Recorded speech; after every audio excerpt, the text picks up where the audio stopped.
After 8 years as a caregiver and advocate, I made the hardest yet the best decision of bringing mom home from the nursing home. This is our before and after story and the faith that carried us through.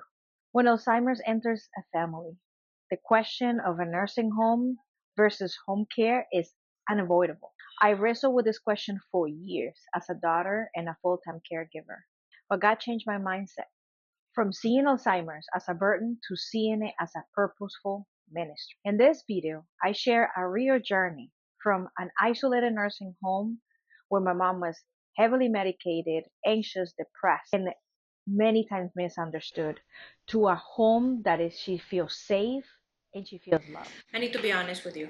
When my mom was first diagnosed, I was angry, very disappointed. I was very scared. And honestly, I feel sorry for myself.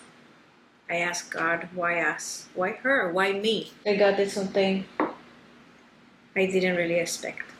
He didn't take Alzheimer's away. He actually changed the way I saw it.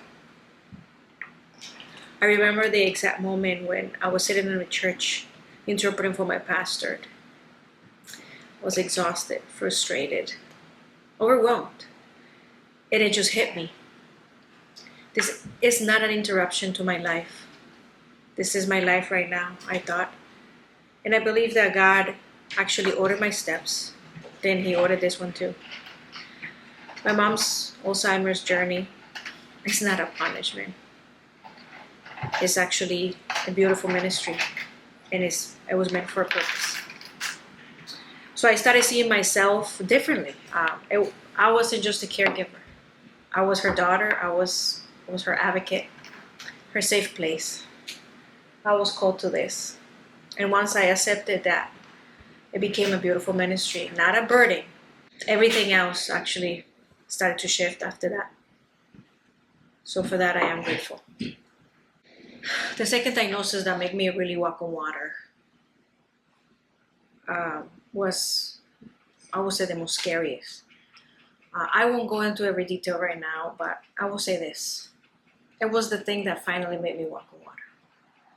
You know the story of Peter that steps out of the boat. The waves are crashing, the wind is howling, and for a moment he walks. Not because he was brave, but because his eyes were on Jesus. The second diagnosis was my storm. And for the first time in my life, I had no choice but to trust in God completely. Not halfway, not when it was convenient or it was easy.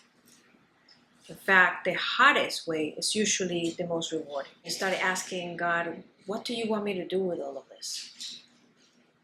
And you know what I heard?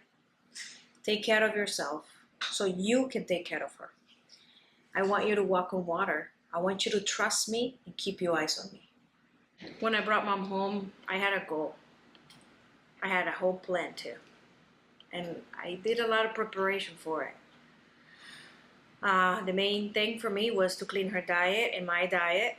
I was already starting a protocol myself. And also keep us moving, keep us exercising and walking. And also my main goal was to keep her in a familiar place with family members, people that love her and that spoke her language. Also, we wanted to reduce her medicine and stress on her body and on her mind. At the nursing home, she was anxious, she was depressed, she was very lonely, and she was misunderstood. She was on multiple medications. She had side effects that made her really drowsy, sleepy, confused, and even more disconnected from reality. At home, this is what she does at home. She walks with me. She has a routine. She's in her space, not a shared room with a curtain divider with people she doesn't know.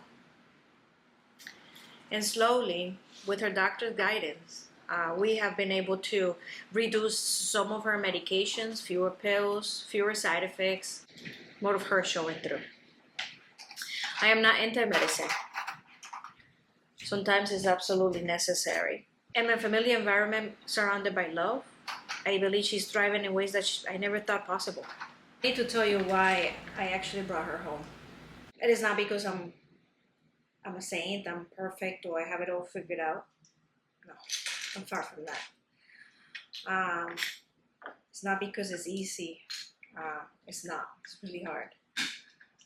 Uh, it's mainly because I don't want to fail her. I don't want to look back after she's gone and have that guilt. Um, and I want to give her everything I have while I can, while she's still here. I want to do it now. Not out of guilt, but out of love. Some days are hard. Some days I cry. Some days I'm so overwhelmed and so lonely that I even wondered if I'm doing any of this right. But then she smiles, or she says my name, or we sit outside on the porch, and for a moment, the Alzheimer doesn't matter. And I know that I made the right choice. You're walking the same road, whether you're caring for a parent, a spouse, or someone you love. I want you to hear this. You are not alone. God sees you. He sees every sleepless night, every hard decision, every tear and suffering you're going through. And He didn't call you to this to abandon you in it. He will never leave you or forsake you. This journey can be a ministry with a beautiful purpose. And with God, nothing's impossible. If this video spoke to you, please subscribe. I share real caregiving experiences of what we're going through, faith-filled encouragement, and practical tips every week because we are all in this together. Or drop a comment. What has been the hardest part of your caregiving journey? I read every single one and I can also pray for you. This is a safe space. I'm walking by faith. You can do that too. Now that you know how God is using Alzheimer's to give me a hope and a purpose in my life, the next thing to learn is the 10 reasons why I made the decision of bringing mom home. And watch that video right here.